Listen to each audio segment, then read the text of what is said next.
Praise the Lord. கர்த்தர் நல்லவே, கர்த்தர் நல்லவே, கர்த்தர் நல்லவே. இந்த ஏசாயாவின் புஸ்தகம் 41 அதிகாரம் 15 வசனத்தை வாசிக்கும் போது, அங்கே நான் உன்னை புதிதும் கூர்மையுமான என்கிற ஒரு வார்த்தையை நாம் பார்க்கிறோம். கூர்மையுமான, தேவனுடைய ஜனங்கள் என்று சொன்னாலே, அல்லது தேவனை சார்ந்தே தேவனுடைய பிள்ளைகள் என்று சொன்னாலே, அவர்கள் எப்போதும் எப்படி இருக்க வேண்டும்? நல்ல கூர்மையானவர்களாய் இருக்க வேண்டும். மலங்களான ஆயுதத்தை எவ்வளவு பலத்தை பிரயோகித்தாலும் அது பயன்படாது. துருபிடித்த ஆயுதத்துக்கு அதிக பலத்தை பிரயோகிக்க வேண்டியது வரும் என்று வேதம் எச்சரிக்கிறது. அப்போ இந்த நாட்களில் நாம் எப்படிப்பட்டவர்களாய் இருக்க வேண்டும், அல்லது எப்படிப்பட்டவர்களாய் மாற வேண்டும் என்று சொன்னால், நல்ல கூர்மையானவர்களாய் நாம் மாற வேண்டியவர்களாய் இருக்கிறோம். இந்த ஏசாயா 41 அதிகாரம் 15 வசனம் என்பது ஒரு புதிய வசனமும் கிடையாது, அநேகருக்கு தெரியாத வசனமும் கிடையாது.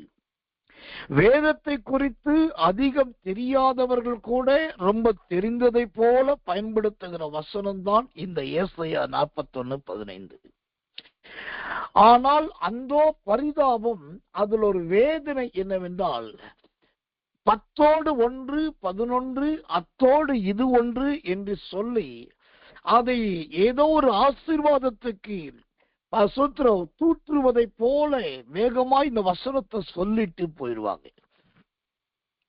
ஆனா அந்த வசனத்துல நிறைய ஆழங்கள் இருக்கிறது, நிறைய வெளிப்பாடுகள் இருக்கிறது. வேறு வசனங்களில் சொல்லப்படாத நிறைய பொக்கிஷங்கள் இருக்கிறது. முதல் சொல்லுகிறேன் பாருங்கள். ஒன்று, போர் அடிக்கிறதற்கு என்று 2 மாட்டுக்கு இணையாய் மனுஷனை ஆண்டவர் ஒப்பிடுகிறார். 2வது, உன்னை புதிதாய் மாற்றுகிறேன் என்று அந்த வசனம் சொல்லுகிறது. 3வது, கூர்மையான பற்கள் என்று சொல்லி ஒரு மனுஷனுடைய கடின உழைப்பை குறித்து சொல்லுகிறது. 4வதாக, எந்திரமாக்குகிறேன் அப்படின்னாக்கா, உன்னை ஒரு கருவியாகவே, ஒரு மிஷனரி என்று சொல்லக்கூடிய மாபெரும் எந்திரமாக உன்னை மாற்றி விடுகிறேன் என்று அந்த வசனம் சொல்லுகிறது. இதெல்லாம் மாற்றிவிட்டு ஆண்டவர் இந்த போரடிக்கிறதற்கும் சோதரம் புதிதுக்கும் கூர்மைக்கும் எந்திரத்தையும் நாளை படைச்சிட்டு இதை கொண்டு போய் எங்க வைக்கிறார்னாக்கா, மலைகளுக்கு முன்பாக வைக்கிறார். வச்சிட்டு சொல்றாரு, ஓ போரடிக்க தகுதியானவனே, ஓ புதிதாய் கிறிஸ்துவுக்குள் பிறந்தவனே, நல்ல கூர்மையான பற்களை உடையவனே, எந்திரம் போல என்னால் உருவாக்கப்பட்டவனே, இப்போ நீ இந்த மலைகளை மிதித்து ஏற வேண்டும் என்று ஆண்டவர் அங்கு பயிற்சி கொடுக்கிறார். அந்த மிதிக்கும் போது என்ன நடக்க வேண்டும் என்று அவரே சொல்லுகிறார். நீ மிதிக்க மிதிக்க மலையும் நொறுங்க வேண்டும், நொறுங்கி அது தரையாக வேண்டும். அடுத்து அவர் சொல்லுகிறார், குன்றுகளை, அங்க இருக்கிற பெரிய பெரிய தகர்க்க முடியாத பாறைகளை நீ நெல்லை சோத்திரம் அவித்து அவை தானியத்தை எடுத்த பின்பு அதில் இருக்கிற பதர் எப்படி பேப்பர் போல மாறிவிடுமோ, நீ குன்றுகளை மிதிக்க மிதிக்க அது அப்படியே பேப்பர் போல மாற வேண்டும். அப்படிப்பட்ட ஒரு பலத்த சக்தி வாய்ந்தவளாகத்தான் உன்னை உருவாக்கி இருக்கிறேன் என்பது தான் இந்த ஏசாயா 41:15 உண்மையான தாற்பயம். ஆனால் இதை விளக்குவதோ, இதை சொல்லுவதோ, அதை எடுத்து அதன் ஆழங்களை ஜனங்களுக்கு விவரிப்பதோ நிறைய பேர் கிடையாது. இன்றைக்கு இந்த ஏசாயா 41:15 எனக்கு ஆண்டவர் கொடுத்த ஒரு வார்த்தை, கூர்மையான, கர்த்தருடைய நாமத்துக்கு மகிமை உண்டாவதாக. ஒவ்வொரு தேவ பிள்ளையும் கூர்மையுமானவர்களாய் மாற வேண்டும். அப்படியானால் எப்படிப்பட்ட கூர்மையானவர்களுமாய் மாற வேண்டும்? தேவனதை எப்படி மாற்ற விரும்புகிறார்? ஒரு வசனத்தை வாசிக்கிறேன், ஜெபத்தோடு கவனிங்கள். 1 சாமுவேலின் புத்தகம் 13ஆம் அதிகாரம் 21வது வசனம். 1 சாமுவேல் 13:21. கடப்பாறைகளையும் மண் வெட்டிகளையும் முக்கூறுள்ள ஆயுதங்களையும் கோடரிகளையும் காற்று கோள்களையும் கூர்மையாக்குகிறதற்கு அரண்கள் மாத்திரம் அவர்களிடத்தில் இருந்தது. தேவனுடைய நாமத்துக்கு மகிமையும் கிருபையும் தயவும் உண்டாவதாக. இங்கு இஸ்ரவேல் ஜனங்களுடைய வாழ்க்கையிலே காணப்படுகிற மிகப்பெரிய ஒரு தொய்வு, மிகப்பெரிய ஒரு தோல்வி, மிகப்பெரிய ஒரு ஏழாமையை பார்க்கிறோம்.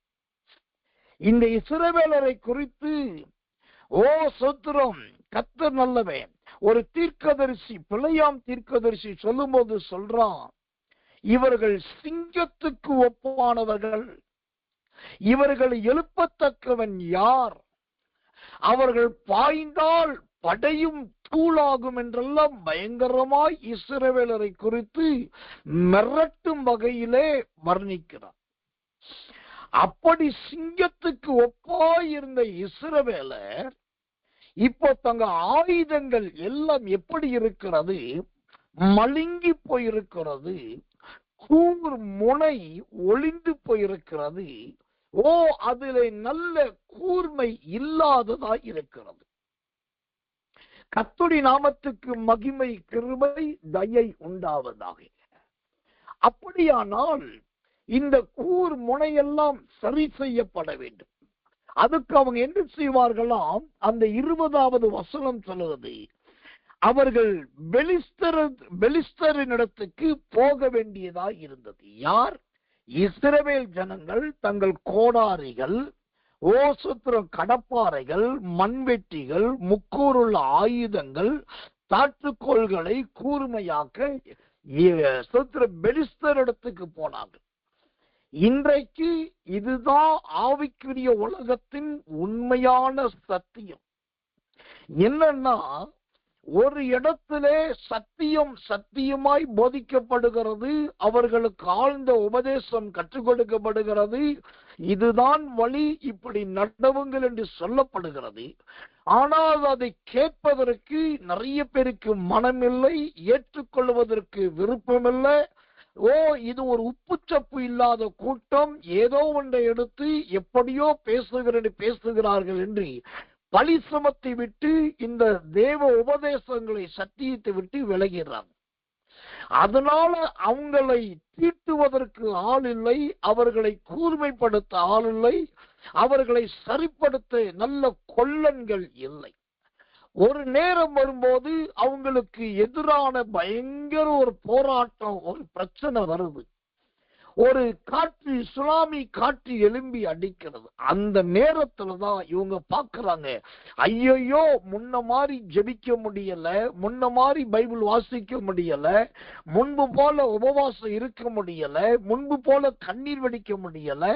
இப்ப ஆண்டோட்ட கதறலாம், கூத்தாடலாம், அழுகலாம், புலம்பலாம், மன்றாடலாம் என்று சொன்னா ஒண்ணுமே முடியலன்னு தெரிஞ்ச உடனே இவங்க என்ன பண்றாங்க? குறுக்கு வழியிலே தங்களை கூர்மையாக்க பார்க்கிறார்கள்.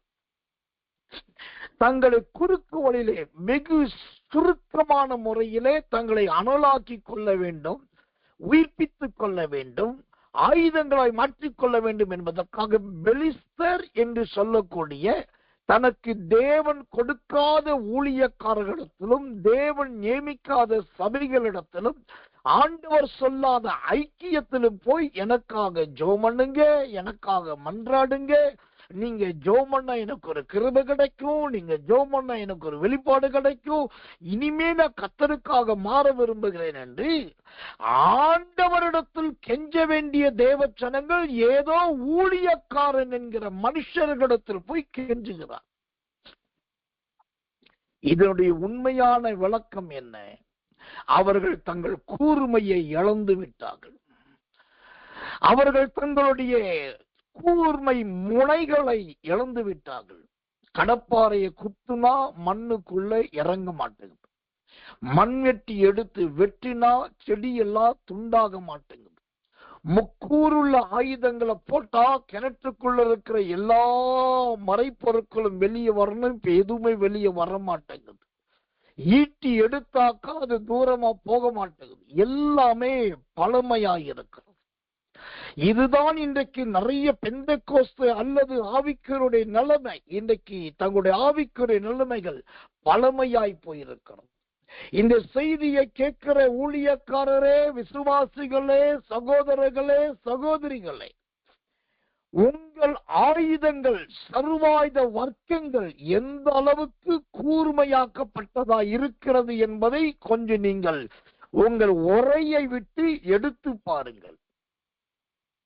நீங்க எந்த அளவுக்கு ரொம்ப சோத்திரம் பாயக்கூடியவர்களாய், குத்தக்கூடியவர்களாய் இருக்கிற என்பதை நிதானித்து பாருங்கள். ஆண்டவர் உங்களை உருவாக்கும் போதே கூர்மையாகத்தான் உருவாக்கினதாக ஏசாயா 41:15 பார்க்கிறோம். இப்போ உங்களுடைய நிறைய பேர் நிலைமை, பெலிஸ்தரிடத்தில் போகிறீர்கள், அந்நிய மார்க்கத்தை அமைந்தவர்களிடத்தில் போகிறீர்கள், பைபிளே தெரியாதவரிடத்தில் போய் வசனம் கேட்க மணிக்கணக்காய் காத்திருக்கிறீர்கள், வெளிப்பாடு சொல்ல தெரியாதவரிடத்தில் உளறுகிற உளறலை கேட்பதற்காக போய் நவசத்திரம் அப்பாயின்மெண்ட் வாங்கி விழுந்து கிடக்கிறீர்கள். இதெல்லாம் கூர் மழுங்கி போன அனுபவத்துக்கு இணையானது. அதனாலதான் கர்த்தர் சொல்லுகிறார், இந்த இயேசுவின் வல்லமை ஊழியத்தில் உள்ள ஒவ்வொருவரும் நல்ல கூர்மையாக்கப்பட்டவர்களாய் இருக்க வேண்டும். கூர்மையான பற்கள் என்று சொல்லி அந்த ஏசாயா 41:15 சொல்லுகிறது.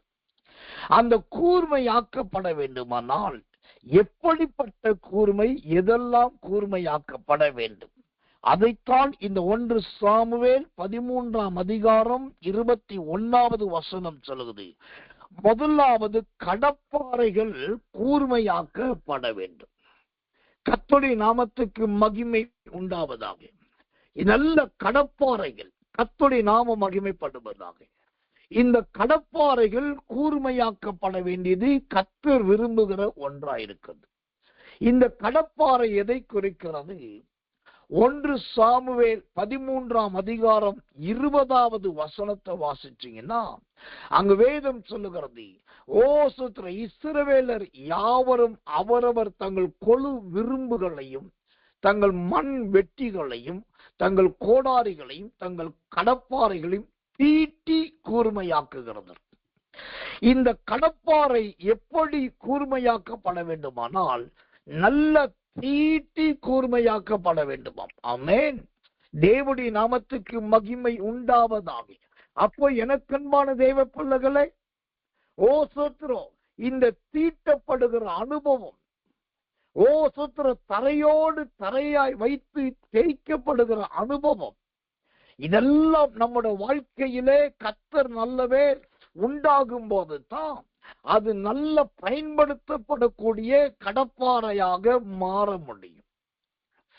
எசேக்கியேல் புஸ்தகம் 21:15 சொல்லுகிறது, கடப்பாறை தீட்டப்படும் போது எப்படி இருக்கணுமா, அந்த கடைசி பகுதி சொல்லுது, வெட்டும்படியாக சோத்திரம் தீட்டப்பட்டது.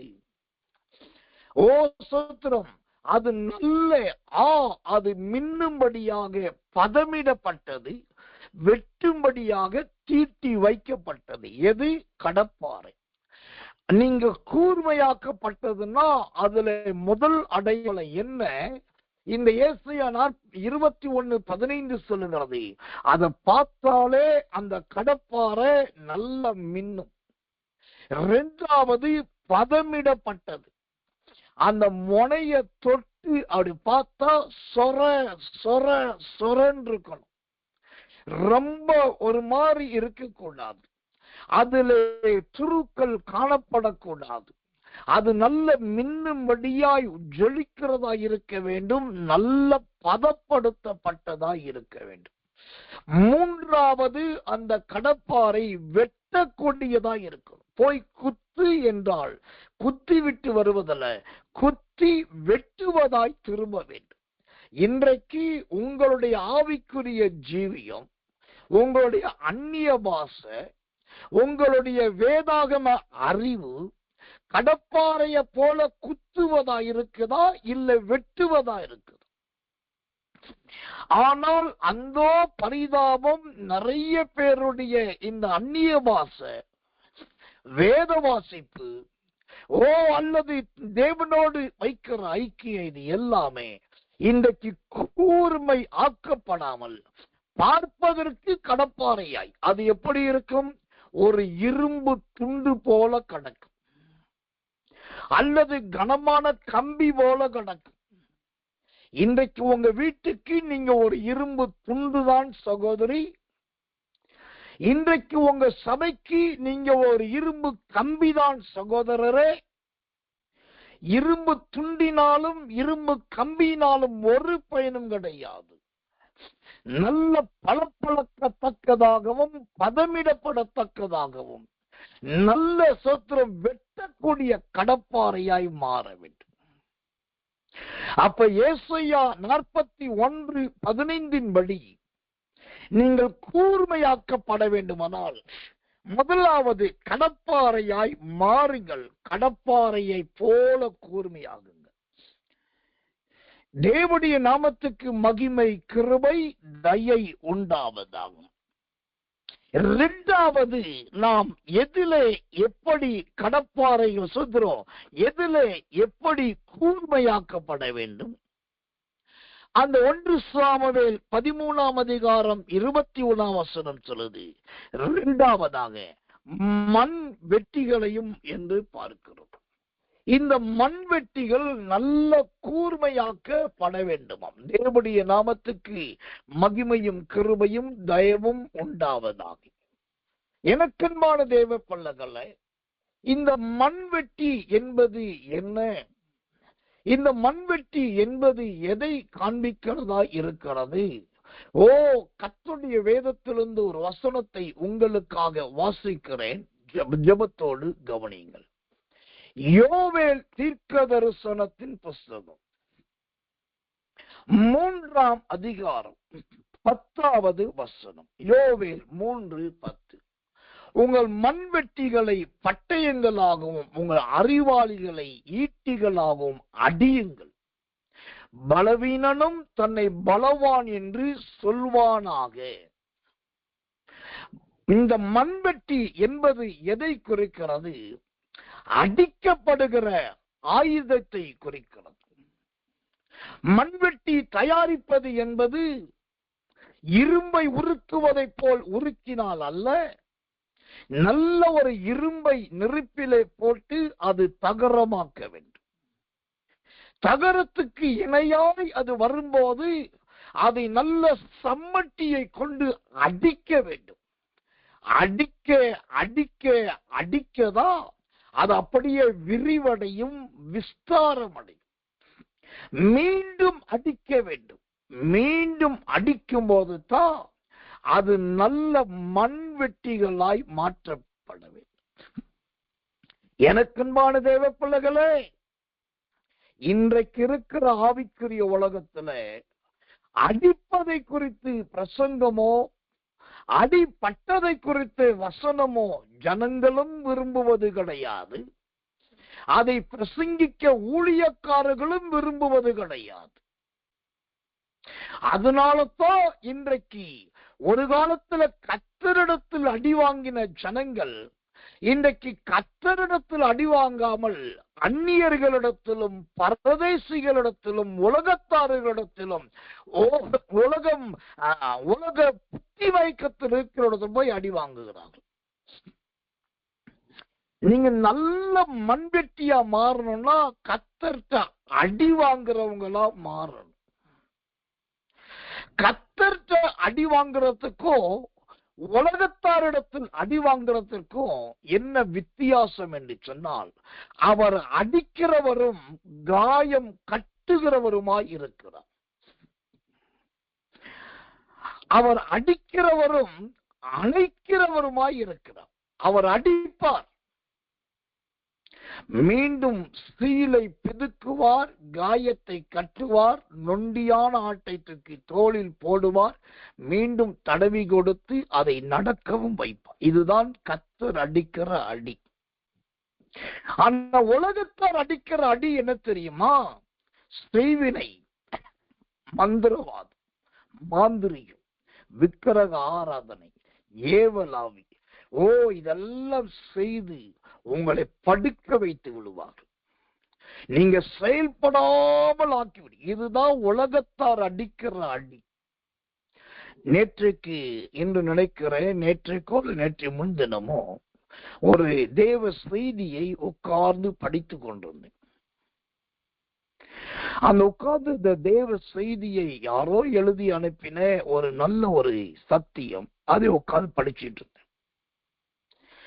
அதுல இப்படியா எழுதியிருந்தது, ஒரு மிஷனரி ஆண்டவரே என்னை துன்பப்படுத்தும் என்று ஜெபித்தாராம். என்னை துன்பப்படுத்தும் என்று ஜெபித்து தன்னுடைய ஜீவியத்துல துன்பம் வருவதற்காகவே ஜெபித்து தன்னை ஒப்பு கொடுத்து துன்பத்தை ஏற்றுக்கொண்டவர் என்று அந்த செய்தி சொன்னது. ஏன் என்னை துன்பப்படுத்தும் என்று அந்த மனுஷன் ஜெபித்தார் என்று அந்த செய்தியை நான் தொடர்ந்து படித்த போது அந்த தகவல் இவ்விதமாய் சொல்லுகிறது. தான் ஒரு பெரிய செல்வந்தன், நல்ல ஒரு செல்வமான குடும்பத்தில் பிறந்து வளர்ந்து இப்போதும் செல்வாக்காய் வாழுகிற மனுஷன். ஆனால் ஒரு நாள் ஒரு வரலாற்று ஒன்றை படித்துக் கொண்டிருக்கும் போது இந்திய தேசத்துல ஒரு காட்டு பகுதியிலே ஒரு கூட்ட ஜனங்கள் நிர்வாணிகளாயிருக்கிறார்கள். அவர்களுக்கு நடை உடை தெரியாது. அவர்கள் இன்றைக்கும் நரமாமிசம், மனிதனை கொன்று புசிக்கிறவர்களாக இருக்கிறார்களை கேள்விப்பட்டிருக்கிற, படித்திருக்கிறார். இதை படித்ததிலிருந்து அவருக்கு ஆவியிலே ஒரு நெருடல். அப்போ அங்க இப்படியாவது ஜனங்களை இந்தியாவுக்கு போய் அந்த குறிப்பிட்ட இன மக்களை பார்க்கணுன்றப்போ நிறைய பேர் சொன்னாங்களாம், நீ அங்க போறது சும்மா கிடையாது, அங்க போனா நிறைய கஷ்டப்பட வேண்டி வரும், துன்பப்பட வேண்டியது வரும். அப்பதான் அவர் சொன்னாராம், ஆண்டவரே, இங்கு நான் சுகபோகமாய் புசித்து இன்பமாய் வாழ்ந்து பஞ்சு மெத்தையிலே உலாவிக் கொண்டிருக்கிற என்னை நீர் என்னை துன்பப்படுத்து. நீர் என்னை துன்பப்படுத்தி துன்பத்தின் பாதையில் என்னை நடத்தி சென்றால் அந்த மக்களுடைய கஷ்டங்கள், அவர்களுடைய குணாதிசயங்கள் என்ன என்பது எனக்கு தெரியும். அதன் பின்பு நான் போய் அவர்களை ரட்சிப்புக்குள் நடத்துவேன் என்று ஒப்பு கொடுத்தார்.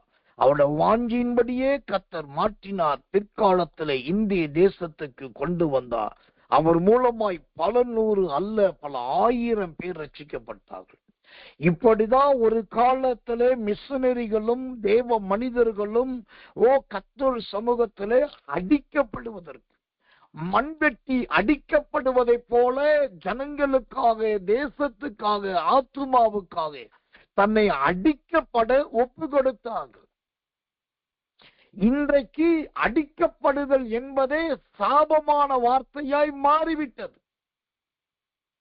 அவர் உனக்காக அடிக்கப்பட்டு விட்டார், அவர் உனக்காக ரத்தம் சிந்தி விட்டார், அப்புறம் நீ ஏன் அடிக்கப்பட வேண்டும்? ஆனா வேதம் சொல்லுகிறது, நாம் ஏசாயா 41:15 கூர்மையாக்கப்பட வேண்டுமானால் அது மண்வெட்டி அடிக்கப்படுவதை போல நாம் அடிக்கப்பட வேண்டும். அதுதான் இங்கு வேதம் கற்றுக் கொடுக்கிற நல்ல ஒரு சத்தியம். சத்துருவினால் அடிக்கப்படுவதை விட, உலகத்தாரால் அடிக்கப்படுவதை விட கர்த்தருக்காக, கர்த்தருடைய ஜனங்களுக்காக, கர்த்தர் நல்லவே சொல்கிறோம், அந்த ஒரு அடி நம்முடைய ஜீவியத்தில் நல்லது. இங்க ஒரு ரகசியத்தை சொல்றோம் பாருங்க. மண்வெட்டி என்று சொன்னால் நிறைய பேர் என்ன நினைக்கிறார்கள்? மண்ணை வெட்டுகிற ஆயுதத்துக்கு பேர் தான் மண்வெட்டி. செடியையும் புற்களையும் ஒதுக்குகிற ஆயுதத்துக்கு பேர் தான் மண்வெட்டி என்று. ஆனால் அது மனுஷனுடைய கைவேலையினால் செய்யப்படுகிற மண்வெட்டி. ஆனா தேவனால் உருவாக்கப்படுகிற மண்வெட்டி எதை வெட்டும் தெரியுமா? ஏசாயாவின் புஸ்தகம் 7 25வது வசனம் சொல்லுகிறது.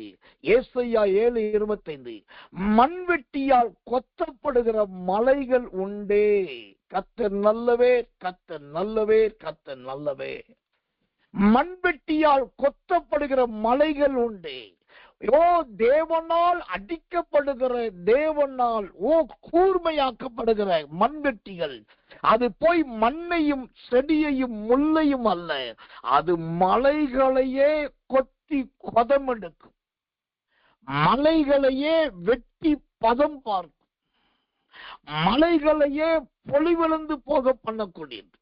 இன்றைக்கு இந்த செய்தியை கேட்கிற எனக்கு மிகவும் பிரியமான என் அன்பு விசுவாச தேவ பிள்ளைகளே, சகோதரிகளே, இன்னும் எவ்வளவு காலத்துக்கு தான் மண்ணை வெட்ட போறீங்க, புல்ல வெட்ட போறீங்க? ஓ சோத்திரம், பூண்டையும் கர்த்தர் நல்லவே சோத்திரம் செடிகளையும் வெட்டிக்கிட்டே இருக்க போறீங்க. சாதாரண மண்வெட்டிகளா இருந்தது போதும், மலைகளை கொத்தத்தக்கதான மண்வெட்டிகளாய் மாறுங்கள். அப்படிப்பட்ட கூர்மையான ஆயுதங்களாய் மாறுங்கள். முதலாவது பார்த்தோம், கூர்மையாக்கப்பட வேண்டியது கடப்பாறை என்று சொல்லி.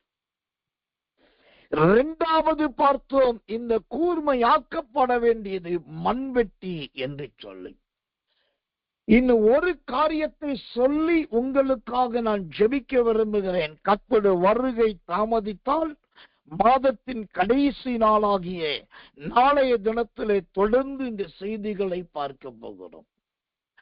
இப்ப மூன்றாவதாக நாம் எதிலே கூர்மையாக்கப்பட வேண்டும்? அந்த 1 சாமுவேல் 13ஆம் அதிகாரம் 21ஆம் வசனம் மூன்றாவதாக இவ்விதமாய் சொல்லுகிறது, முக்கூறுள்ள ஆயுதங்களையும் என்று சொல்லி.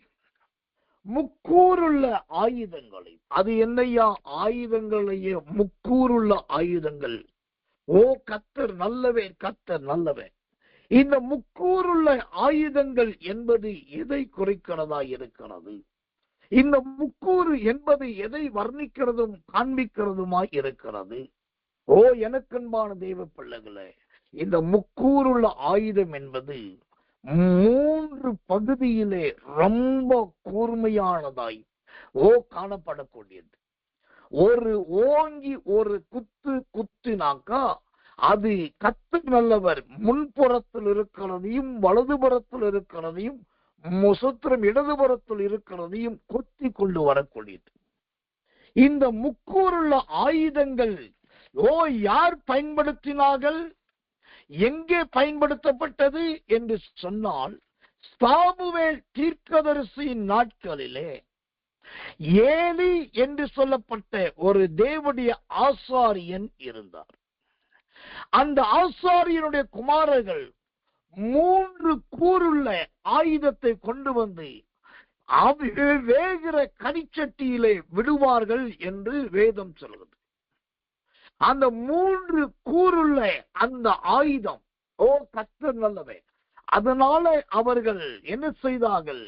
கர்த்தர் நல்லவே, அங்கு வெந்து கொண்டிருக்கிற மாமிசத்தை குத்தி அதை எழுப்பார்கள். வாசிக்கிறேன், 1 சாமுவேல் 2ஆம் அதிகாரம் 13ஆவது வசனம்.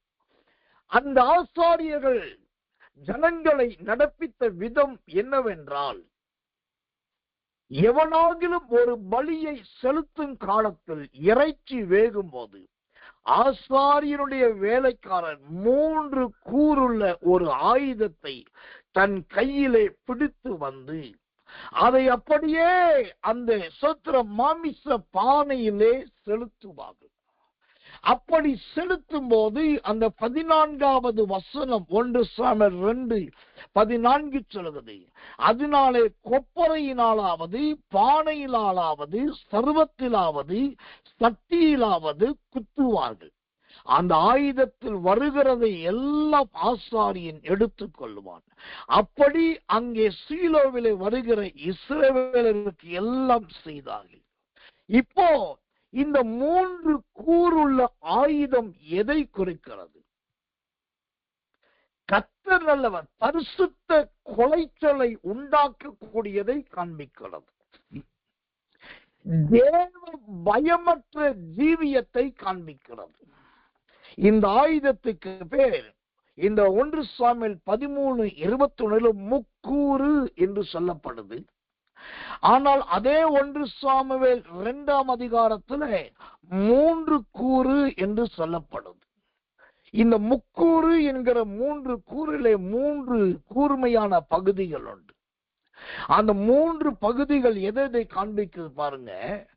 ஒன்று, இவர்கள் தேவ பயமற்றவர்கள் என்கிற ஒரு பகுதியை காண்பிக்கிறது. இரண்டாவது, தன் தகப்பனுக்கோ ஆசாரியனுக்கோ கீழ்ப்படியாதவர்கள் என்பதை காண்பிக்கிறது. மூன்றாவது, அவர்களுடைய முடிவு என்கிற சங்காரத்தை காண்பிக்கிறது. இந்த ஏலியின் பிள்ளைகள் தேவ பயமற்றவர்களாய் இருந்தார்கள். அதனால்தான் ஆசாரியத்துவத்துக்கு வைக்கப்பட்டவைகளில் அந்த மாமிசத்தை குத்தி வருவதெல்லாம் எடுத்து கொண்டார்கள். அதனால் ஒரு கூறு தேவ பயமில்லாத கூறு. இது சத்திர துணிகரத்தை காண்பிக்கிறது. இரண்டாவது கூறு கர்த்தர் நல்லவன், அதுல குத்தி வருவதெல்லாம் எதை காண்பிக்கிறது? தகப்பனுக்கோ ஊழியக்காரனுக்கோ கீழ்ப்படியாத தன்மையை காண்பிக்கிறது. சோத்திரம். அந்த சோத்திரம் இரண்டாவது கூறு என்பது தாழ்மை இல்லை என்பதை காண்பிக்கிறதா இருக்கிறது. மூன்றாவது கூறோ அது அவர்கள் எந்த ஆயுதத்தை எடுத்தார்களோ, எந்த முக்கூறு, எந்த 3 கூறுள்ள ஆயுதத்தை எடுத்து பரிசுத்தத்தை எடுத்து தான் புசித்தார்களோ, அதுவே அவர்களுக்கு சங்காரத்தை, மரணத்தை கொடுத்தது. இப்போ சத்தியத்தை சொல்லுகிறேன், கவனியுங்கள்.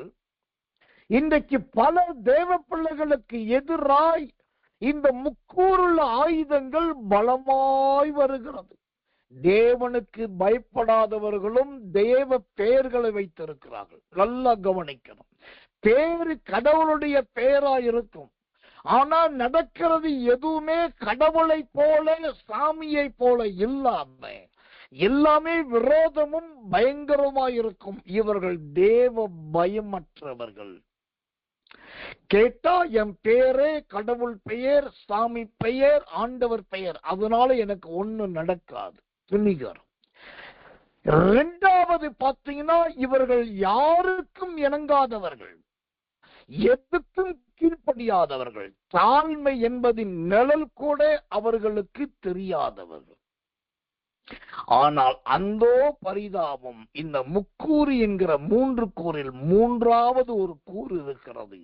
அதுதான் தன்னைத்தானே பழிவாங்கிக் கொள்ளுதல். இந்த ஏலி என்கிற தேவ மனுஷனுடைய குமாரர்கள் தேவ பயமற்றவர்களும் தகப்பனுக்கு கீழ்ப்படியாதவர்களுமாய் இருந்ததினால் அவர்கள் யுத்தத்திலே மாண்டார்கள் என்று வேதம் சொல்லுகிறது. அவர்களுக்கு மரணம் நேரிட்டு அவர்களே நியாய தீர்ப்பை வருவித்துக் கொண்டார்கள். அப்போ நாம் கூர்மையாக்கப்பட வேண்டியது 3. இங்க சொந்த 1 சாமுவேல் 13:23 முக்கூறு என்று சொல்லப்படுகிறதே, அந்த முக்கூறு எதை எப்படி கூர்மையாக்கணும்னாக்கா, நம்முடைய ஆவி, ஆத்மா, சரீரம், இந்த 3ஐத்தான் கூர்மையாக்க வேண்டுமே ஒழிய தேவ பயம் அல்லாததை குறித்தோ, தேவ மனிதர்களுக்கு கீழ்ப்படியாததை குறித்தோ, நான் ரொம்ப நாள் வாழ்வேன் என்பதை குறித்தோ அந்த கூர்மை அல்ல. அப்படி செய்தால் ஏலியின் பிள்ளைகளாய்ப்போம். ஆனா அதற்கு பதில் 1 தெசலோனிக்கேயர் 5ஆம் அதிகாரம் 23வது வசனம் சொல்லுகிறபடி, உங்கள் ஆவி என்னும் ஒரு ஆயுதத்தை கூர்மையாக்குங்க. உங்க ஆத்மா என்னும் ஆயுதத்தை கூர்மையாக்குங்க. உங்க சரீரம் என்னும் ஆயுதத்தை கூர்மையாக்குங்க. இந்த ஆவி, ஆத்மா, சரீரத்தை கூர்மையாக்குனீங்கன்னா அந்த 1 தெசலோனிக்கேயர் 5:23 சொல்லுது, நீங்க சமாதானம் உள்ளவர்களாய் மாறுவீங்க. அந்த சமாதானம் உள்ளவர்களா மாறினீங்கன்னா அப்படியே பரிசுத்தமா மாறிடுவீங்க. அந்த பரிசுத்தமா மாறிட்டீங்கன்னா தேவனுடைய வருகைக்கு ஆயத்தமாகிறது. அப்போ இன்றைக்கு நாம் 3 ஆயுதங்களை பார்த்தோம். 1 கடப்பாறை, இரண்டாவது மண் வெட்டி, மூன்றாவது முக்கூறுள்ள ஆயுதம். அந்த முக்கூறு என்பது தேவன் நமக்கு வைத்திருக்கிற ஆவி, ஆத்மா, சரீரம். அதை பரிசுத்தப்படுத்துங்க, அதை நல்ல கூர்மையாக்குங்க, இன்னும் பளபளப்பாக்குங்க, இன்னும் நன்மையும் செம்மையுமா மாற்றுங்க. அப்போ நீங்க தேவராஜ்யத்தை சுதந்திரிப்பீங்க. இல்லாவிட்டா ஏலியின் பிள்ளைகளை போல அங்க மகா பெரிய சங்காரமும் யுத்தமும் உண்டாகி மடிந்து, அந்த மடிவுக்கு நாம் இடம் கொடுக்க கூடாது. அதனாலதான் ஏசாயா 41:15 சொல்லுகிறது, உன்னை கூர்மையான பற்கள் உள்ள என்று அந்த வார்த்தை சொல்லு. கூர்மையான பற்கள். கர்த்தருடைய நாமத்துக்கு மகிமை உண்டாவதாக. எனக்கன்பான தேவ பிள்ளைகளே, இன்றைக்கு தேவனாகிய கர்த்தர் நம்மோடு பேசி இருக்கிறார். இது நாம் கர்த்தருக்கு ஒப்பு கொடுக்க வேண்டிய நேரம். ஆண்டவரே, என் ஆவிக்குரிய ஜீவியத்துல இன்னும் நான் மழுங்கி போயிருக்கிறேன். இன்னும் ஆண்டவரே, நான் மிகவும் தொய்ந்து போயிருக்கிறேன். என் முனைகள் சரி கிடையாது. என்னுடைய கூர்மை பகுதிகள் பளபளப்பாய் கிடையாது. நான் ஒரு இரும்பு கம்பியை போலவும் இரும்பு ஆயுதத்தை போலவும் நான் கடக்கிறேன். என்னை எப்படி கடப்பாறை நிமிர்ந்து நிற்குமோ, என்னை அப்படி நிமிர்ந்து நிற்க வையும் ஆண்டவரே. இரண்டாவது, என்னை நல்ல மண்வெட்டியாய் மாற்றுங்க. மண்ணை வெட்டுகிறதும் புல்லையும் பூண்டையும் செடியையும் வெட்டுகிற மண்வெட்டியாய் அல்ல, மலைகளையும் கொத்தக்கூடிய மண்வெட்டியாய் என்னை மாற்று. அந்த ஒரு வல்லமையுள்ள மண்வெட்டியாய் என்னை உருவாக்கும் என்று கேளுங்க. ரொம்ப முக்கியமா, முக்கூறுள்ள ஆயுதங்கள். அது 2 அர்த்தத்தை குறிக்கும். ஒன்று, உலக பிரகாரமாய் வாழ்ந்து உலகத்தோடு உலகமாய் மாண்டு அழிந்து போகுதல். மற்றொன்று, ஆவியிலும் ஆத்துமாவிலும் சரீரத்திலும் பரிசுத்தமாக்கப்பட்டு சமாதானம் பெற்று தேவனுடைய வருகையில் எடுத்துக் கொள்ளப்படுதல். அப்படிப்பட்ட முக்கூறுள்ள 3 கூறுள்ள ஆயுதங்களாய் ஆண்டவர் நம்மை மாற்றுவாராக. நம்ம எல்லாரும் கண்களை மூடி ஒப்பு கொடுத்து கர்த்தர் நோக்கி சோதரம் பண்ணுவோம். இயேசுவின் நாமத்தினாலே